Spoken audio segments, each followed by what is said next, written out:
You're listening to the Monday Night Community Show with Daniel on BRFM. This is the Daniel Monday Night Community Show on demand through YouTube. Thank you very much for choosing to listen to us through this method. If you'd like to keep up to date with when I add new interviews, then subscribe to this channel. You think it was an inside job? I'm open to all possibilities. Someone on the inside? Seems logical. Then check the staff's bank account. See who received a bonus yesterday. I don't think it'll be quite like that. People have to keep their money somewhere. Did you do that? Once. What did you do, Frank, before you joined the bank? I used to work for savings and loan. The 80s and 90s were a bit rough in that department. You are correct. The results of deregulation. The same story over and over. Savings for mortgages, right? Correct again.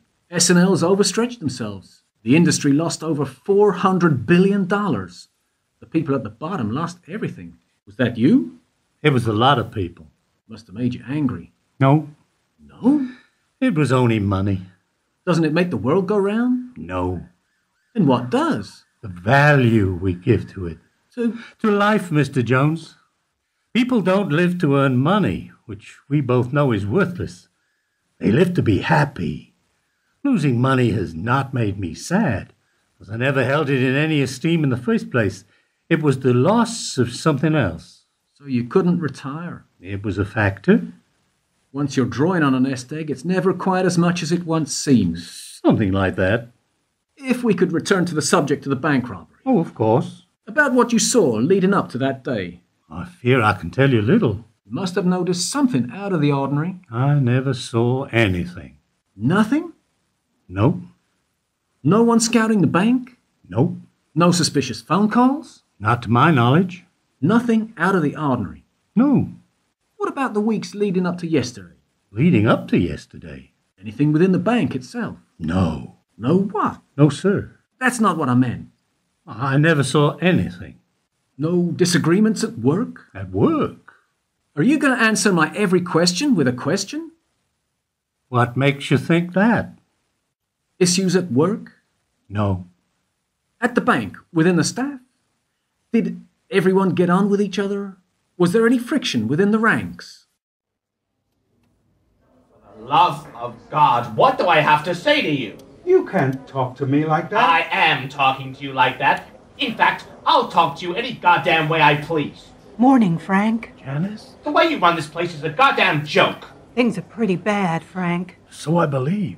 My sister Ruth, neither of her boys can get work. And the cost of college fees, it doesn't bear thinking of. This is why Mr. O'Donnell's work here at the bank is so important. We can't allow anything to happen to it. Didn't realize we were under threat. You come down here from the north. You know nothing of the way in which we do business here. Business? You don't know the meaning of the word. Have you seen the last quarter's results? Clive Dickinson, area manager. They've sent him down from Edwardsville. Oh? Must be something big. They never come down here. We're a very small branch.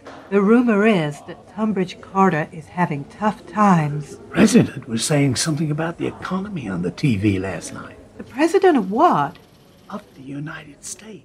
Oh, yes, of course. I knew that. I hold you personally responsible for all of this. All I ever did was follow your instructions from Edwardsville to the letter. No, don't give me that. I was just doing what I was told. How many times have we all heard that one in the past? What I'm hearing is that the board want to make some changes. Restructuring, they call it. One of those euphemism things. They want to let people go. I wasn't aware that anything had been said officially through channels. Frank, they never say anything officially through channels. You only know when they show you the door. You come down here shouting your mouth off. Oh, yes. I remember when you told me. I can still remember your words. Sell to as many as you can. Nobody said anything about printing the foreclosure signs then. I haven't driven through the night to listen to your justification. I did exactly what you told me to do. Don't think you can redirect the blame onto me. Edwardsville is going to want answers. Answers that you don't seem to have. Oh, I have answers. And I know where all this leads. guess all is not well at the top. Must be difficult running a bank, even a small one like this. Too many people are losing everything. Too many foreclosures. Lehman Brothers have left a lot of people very frightened about the future. Apparently, we've issued too many mortgages to far too many that can't afford them. Lots of mortgages have been sold as packages. You know, collateralized debt obligations. I've heard the term. Turns out we're in a bit of a mess. You seem to know all about it. I keep my ear to the ground. So it was all one big happy team. As far as I was aware. What does that mean? It means, as far as I am aware. No rivalries? Of what sort? There's always someone on the up, Frank, which means that someone is on the way down. Call it the law of gravity. Not everyone can rise. Some have to stay where they are. I'm quite happy where I am. What about the others? What about them? Peter O'Donnell, the manager. Does he see his future at the bank? Does he have ambitions elsewhere? You'd have to ask him. But isn't he the big man in this town? Do you think he wants to be mayor at some point in the future? It happens. Money and politics, a natural combination, some might say. I could see him going from one to the other. I wouldn't know. Above your pay grade? Most things are.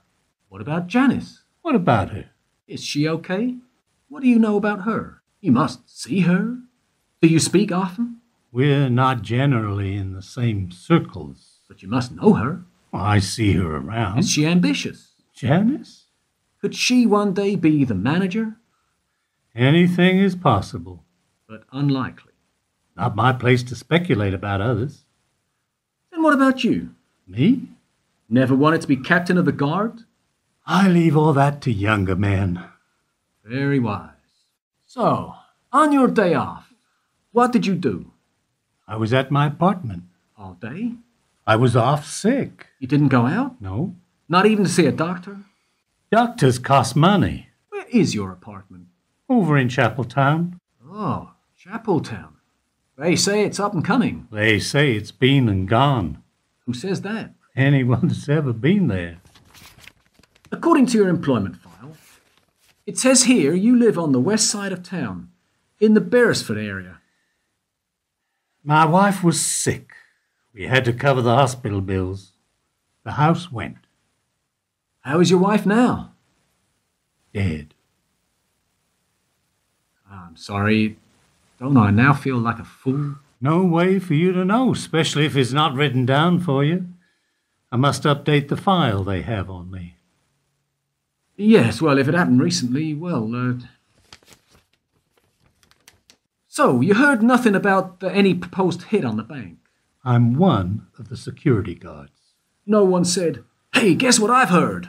I heard nothing like that. No one said, Wednesday's the day? No. Tunbridge Carter Bank, that's the one. No. Masks on faces, wave a few guns around, make a show of things. I guess they must have watched a lot of television to be so unoriginal. How would you have done it? What makes you think I would? Just hypothetical, say? I'm not sure I'd even try. Just for the sake of discussion. The world is run by computers these days. Draw a gun, someone might shoot you. Switch on a keyboard, and the bank in question might just be happy to keep the whole thing quiet. For fear of knowledge that their security wasn't very good? Security is frequently an illusion. Never been any replacement for having someone physically there. What about cameras? Gives people something to watch after the event. They never stop anything. Would you not agree? Yeah. No one ever said anything to me. Well, maybe they never said it openly, but someone might have said it in such a way that you heard it and didn't hear it, or heard it in such a way that you didn't fully understand it, or maybe only understood it later on. Would you say that was possible? I'm not sure I understand your meaning, Mr. Jones. Okay. Let's say you overheard two young guys talking. Just talking about going to the State Senate building to have a bomb of a time. And let's also say, for the sake of argument, that Shortly after overhearing that conversation, they did visit such a building, and an explosive device went off. Now, at the time, no one could have guessed, let alone blamed you for not acting to stop them. But later, after the event, then the conversation might have a greater meaning than was at first apparent. You see what I'm saying, don't you? Yes? So what I'm asking is this. Did anyone say anything? Anything that at the time may have meant nothing to you, but later on you now see in a different light? I suppose. Yes? Now that I come to think about it, Yes? there was that thing that Janice mentioned. Go on. It was about the milk. Milk? That could have gone better. What could? Peter asked me to take in some coffee. For himself and Mr. Dickinson? They've calmed down a bit. Oh, that's good. So I checked the fridge for the milk. Good. No, Frank, not good. The fridge was empty. The delivery came yesterday. I spoke to Manuel the cleaner. All opened milk that's left in the kitchen area overnight is thrown away by the cleaners in the morning. And we all know who likes a final drink before leaving at the end of the day. Would that be Mr. O'Donnell? Yes. The final quart of milk went down the sink at 7:30 this morning. Go to Manuel's cleaning cupboard, top shelf, on the left-hand side, at the back. He has a box of small, self-contained tubs of milk for emergencies like this. Thanks, Frank. Because when I went in, it was really interesting. I'm sorry, Peter, but the company does not look kindly on losses. The guys and gals on the board are not motivated by social good. They're not interested in your impact on this town. Sponsoring the local beauty pageant or looking after the orphanage at the end of Main Street might make you feel like a someone, but all the shareholders see is a loss on the balance sheet. Thank you, Janice. If you would please leave the coffee on the desk and I'll play mother. The thing is... There's gonna have to be changes. Changes? The whole economic view of the country is now different. We're calling in all of our loans. We have to secure the bottom line, get the bad debt off the books. Period. We're far too leveraged at the moment. The board is nervous. Not all the changes will be pleasant. The people of this town, they're not in a position to pay us back. The tinning factory is closed, and there's bound to be a knock-on effect with suppliers across the city and interstate. Most people in this area will be lucky to stay off welfare. You can't demand from people what they don't have to give you. They'll be notified of changes to their repayment rates. What do you mean by that? Janice? I was going to say about the milk. Can we focus for a moment? Those mortgages were oversold, as you know very well. Those people knew what they were doing. Those people? Those people are our customers. Those are the people that trusted those of us in this bank, in this company. They trusted the men and women that sold them this piece of the American dream in the first place. I'm not asking you to agree with it, Peter. Frankly, I don't care. I don't know if you've been watching the news or just playing the big man around this town, but the world is going up in financial flames, and we need to put out the embers that threaten our bit of the real estate market before we're also reduced to a crisp. You're such a drama queen, Clive, you really are. You should have been on the stage. I'm a realist, Peter. I don't get to be the center of attention. I'm the one they send when there's bad news to deliver, and I'm delivering it today. What's the news? About the milk? Our customers, We've run a bit short. as you called them, will be given 90 days to settle the balance of their debts. 90 days? After that, legal proceedings will begin to forcefully remove those deemed to be illegally possessing properties to which they now have no rightful claim upon. You're a piece of work, Dickinson. You know that, don't you? I do my job. I'm not asked if I like it. They don't ask how I feel about it. They just tell me to do it. I'm a worker, and just like you, I turn up, do my job, and then I go home, drinking from a bottle of bourbon so I can forget about it at the end of the day. Don't try and tell me how much you're going to suffer with your conscience, Clive, because we both know you don't have one. People will lose their homes over this. They knew the risks they were taking. They just didn't understand the risks we were taking. Yeah, well, that's not the worst of it. Want to cut costs? Want to change suppliers, move people around, that sort of thing? You're gonna have to can some. How many? Janice, honey, would you be a darling and take some petty cash and go to the store? Oh, of course, Mr. O'Donnell. I'll get right on it.